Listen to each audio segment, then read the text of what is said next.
BA part 2 के second paper का literary history वाला हिस्सा। तो लिटरेरी हिस्ट्री में हमारे पास दो ही टॉपिक हैं, विक्टोरियन नॉवल और विक्टोरियन प्रोज। तो विक्टोरियन नॉवल और प्रोज पढ़ने से पहले थोड़ा सा हमें विक्टोरियन एज के बारे में पता होना चाहिए। तो विक्टोरियन एज मानी जाती है सन 1837 से, जब विक्टोरिया रानी बनी, उसके बाद 1901 तक लगभग। तो इस काल में जो भी काम हुए वो विक्टोरियन एज से रिलेट किए जाते हैं। विक्टोरियन एज की खास बात थी conflict between science and religion.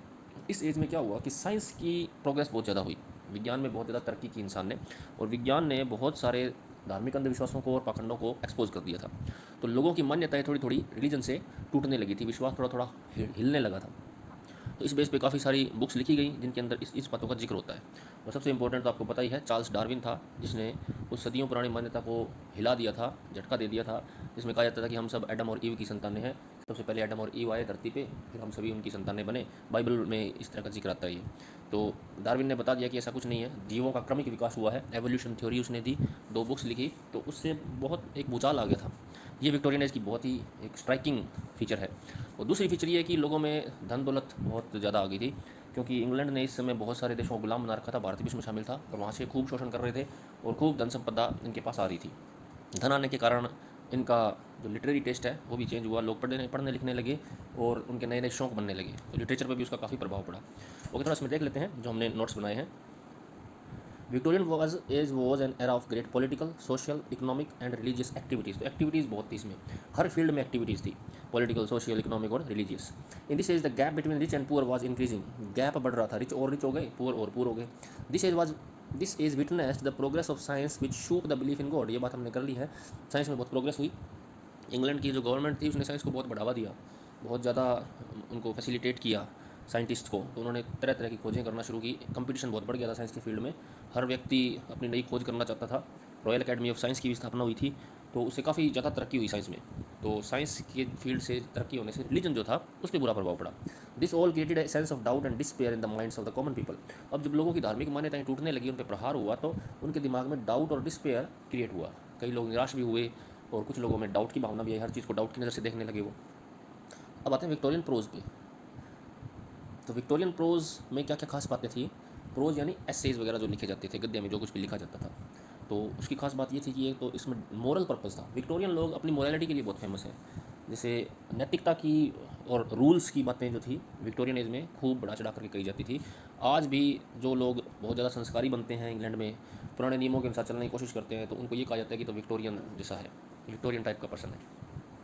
तो सबसे बड़ी बात है कि उसमें मोरल पर्पस काफ़ी था, मोरालिटी की भावना काफ़ी ज़्यादा थी। The prose writers try to impart a message through their writings. और उनका ये कोशिश रहती थी कि जो कुछ भी लिखा जाए लिटरेचर में, वो सिर्फ एंटरटेनमेंट के लिए ना लिखा जाए, उसमें एक मैसेज भी हो, डायडक्टिसिज्म हो। डायडक्टिसिज्म का मतलब शिक्षा भी देनी चाहिए वो चीज़।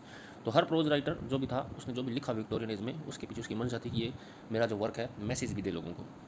For them literature was an instrument of social reform. ये वही बात आ गई कि उनके लिए लिटरेचर जो था सिर्फ एंटरटेनमेंट का साधन नहीं था, उनके लिए लिटरेचर साधन था सामाजिक सुधार का, समाज में जो बुराइयां हैं उनको दूर करने का साधन था। The writers were against the materialistic tendencies of the age. और वो जो राइटर थे, प्रोज राइटर खास करके इस एज के, क्योंकि इस समय धन दौलत बढ़ रही थी, तो मटीरियलिज्म बढ़ रहा था लोगों में, विलासिता की भावना बढ़ रही थी। तो ये जो राइटर थे प्रोज राइटर्स, ये उस टेंडेंसी के अगेंस्ट थे, जिसको हमने मटीरियलिस्टिक टेंडेंसी बोला है उस एज की, उसके खिलाफ थे। There is a note of pessimism, despair and doubt. तो ये चीज़ें विक्टोरियन एज में देखने को मिलती है, प्रोज में भी देखने को मिलती है। पेसिमिज्म निराशावाद, डिस्पेयर भी निराशा, निष्क्रियता हुई पेसिमिज्म, और डाउट का मतलब हो गया संदेह, संदेह का वातावरण। ये क्यों बना ये मैंने आपको बता दिया। The impact of science is apparent on prose writers. और साइंस की जो तरक्की हुई थी उसका जो प्रभाव है वो प्रोज राइटर्स पर हमें देखने को मिलता है। तो इस बहुत ही शॉर्ट में मैंने कलेक्ट किया है, आप इसको बढ़ा चढ़ा कर भी लिख सकते हो अगर बड़ा क्वेश्चन आए तो, नहीं तो ये मेन पॉइंट्स हैं, इनके सारे आप छोटा क्वेश्चन तो इजीली कर दोगे। अब सबसे ज़्यादा जरूरी चीज़ है, अगर किसी भी एज की हम प्रोज या पोइट्री या जो भी पढ़ना चाहते हैं, तो हमें उसके पोइट्स का तो पता होना ही चाहिए, राइटर्स का पता होना ही चाहिए। तो आप ये मेजर राइटर्स जो हैं ये अच्छे से याद कर लेना, और उनके एक तो वर्क्स जो है वो जरूर याद कर लेना। सबसे पहला हमारे सामने प्रोज राइटर है टॉमस कार्लिल। टॉमस कार्लिल बहुत ही बड़ा एक फिलोसोफर था, वो बहुत ही फेमस राइटर है। इसकी जो, अब ज़्यादा तो उसके बारे में हम नहीं लिख पाएंगे, लेकिन इसके जो 3 मेजर वर्क्स हैं वो आप जरूर याद कर लेना। Sartor Resartus, French Revolution, on heroes and hero worship. दूसरा आता है जॉन रस्किन, इसके मेजर वर्क है modern painters, the 7 lamps of architecture, the stone of Venice. तो इनकी तारीफ में आप कुछ भी लिख सकते हो, he was one of the greatest writers of the age, style is very lucid, very impressive. जो भी तारीफ करनी हो कर सकते हो अगर बड़ा करना है तो, बाकी इसके वर्क्स आपको जरूर याद होने चाहिए।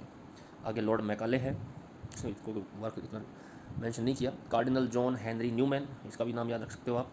मैथ्यू आर्नल्ड, ये बहुत इंपॉर्टेंट है, ये पोइट भी था, क्रिटिक भी था और प्रोज राइटर भी था। Critic and prose writer of this age, major works the preface on translating Homer, ये सिर्फ प्रोज के वर्क्स का हमने यहाँ जिक्र किया है।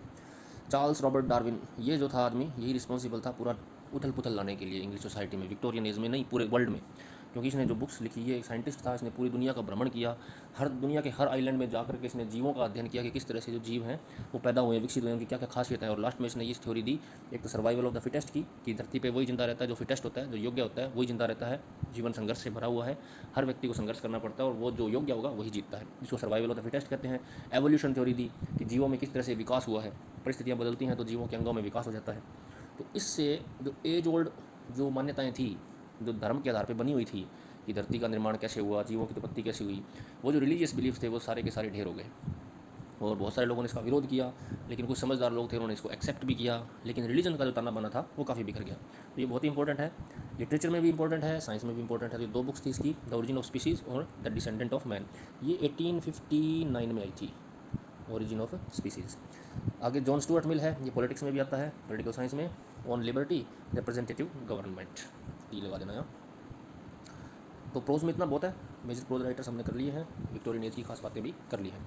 आगे विक्टोरियन नॉवल है, नॉवल और प्रोज काफ़ी सिमिलर होते हैं, नॉवल एक लंबी सी कहानी होती है, प्रोज गद्य होता है, तो नॉवल प्रोज में लिखी जाती है। Novel continue to develop in this period, novel का जो शुरुआत थी वो पिछले पीरियड में हो गई थी, नियो क्लासिकल पीरियड जिसको हम बोलते हैं, उसके बाद नॉवल यहाँ पे काफ़ी डेवलप हुई इस पीरियड में। In this age literacy was increasing and people wanted to read more and more, तो इस समय लोगों में लिटरेसी बढ़ रही थी, पढ़ लिख रहे थे ज़्यादा लोग, और वो अपने आप को एंटरटेन करने के लिए ज़्यादा से ज़्यादा पढ़ना चाहते थे, क्योंकि उस समय और कोई साधन नहीं था एंटरटेनमेंट का, टीवी रेडियो ये तो थे नहीं, तो लोगों के पास मनोरंजन का एक ही साधन था, बुक्स और न्यूज़पेपर्स। तो उसमें न्यूज़पेपर्स जो रोज़ छपते थे, कुछ न्यूज़पेपर वीकली छपते थे, कुछ वीक में 2-3 बार छपते थे, तो उनमें सीरियलाइज्ड कहानी आती थी, जैसे आजकल सीरियल आते हैं ना, वैसे ही सीरियलाइज्ड कहानी आती थी, तो लोग वेट किया करते थे कि अगले अंक कब आएगा, उसमें क्या होगा, उसमें क्या होगा। इस तरह से ये नॉवल जो है काफ़ी डेवलप हो गई थी। Novel became the dominant literary form in this age, तो इस एज में नॉवल डोमिनेंट लिटरेरी फॉर्म थी, यानी इस समय नॉवल का खूब विकास हुआ, नॉवल खूब लिखे जाने लगे। The publication of novels in monthly installments enabled even the poor to purchase them, अब क्योंकि नॉवल्स जो थी इंस्टॉलमेंट में आती थी तो गरीब लोग भी इसको खरीद सकते थे।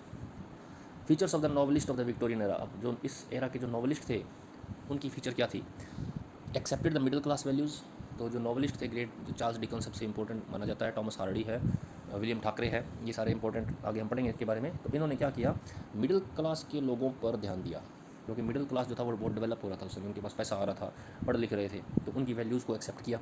Treated the problem of the individual adjustment to the society, एक व्यक्ति का जो समायोजन है सोसाइटी के अंदर, उस प्रॉब्लम को भी ट्रीट किया अपने नॉवेल्स में, कि किस तरह से व्यक्ति को सोसाइटी में समायोजन में दिक्कत आती, क्योंकि उस समय सोसाइटी बड़ी तेज़ी से बदल रही थी, एडजस्टमेंट की दिक्कतें आ रही थी लोगों को, पल पल स्टैंडर्ड्स जो थे वो चेंज हो रहे थे। Emphasised well rounded middle class characters, और उनके नॉवेल्स में किस तरह के कैरेक्टर हैं हमें देखने को मिलते हैं, मिडिल क्लास कैरेक्टर्स देखने को मिलते हैं।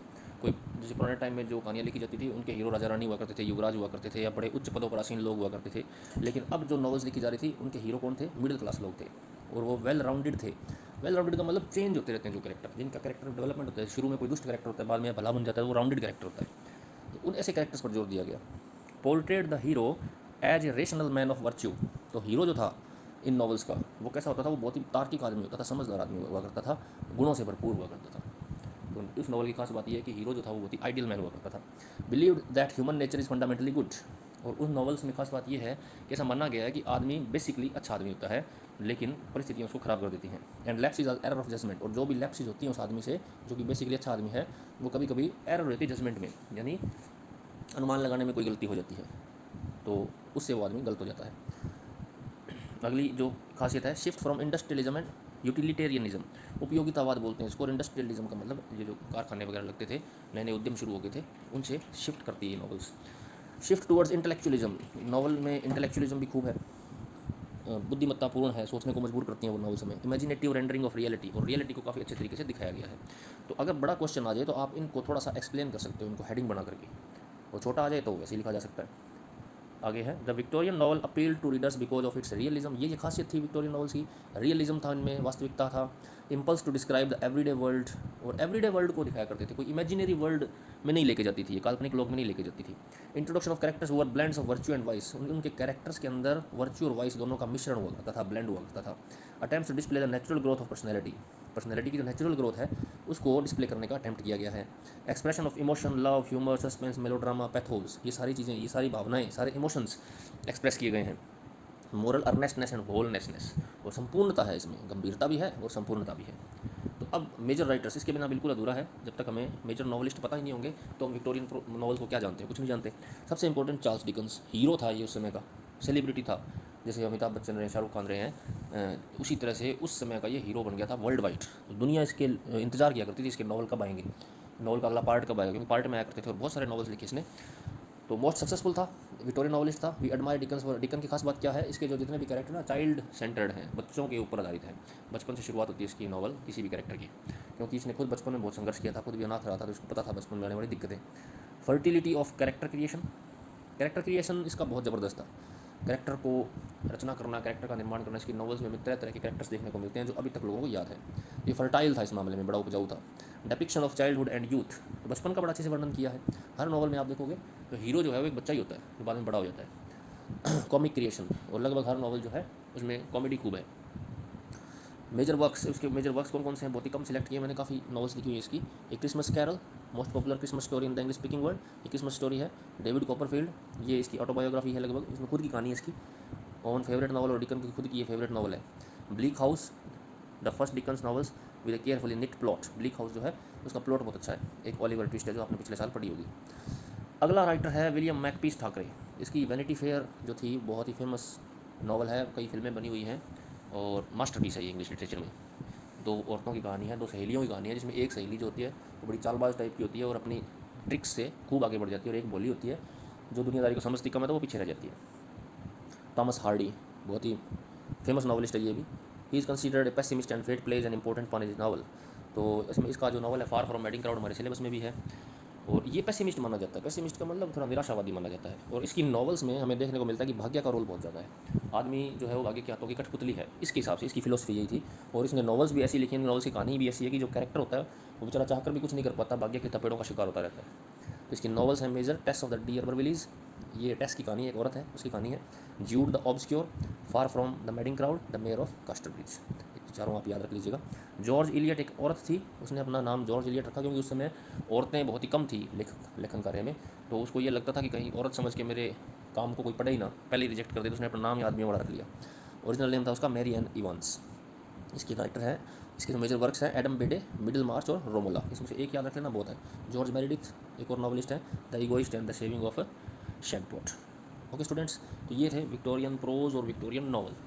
मेजर राइटर्स जरूर याद रख लीजिएगा।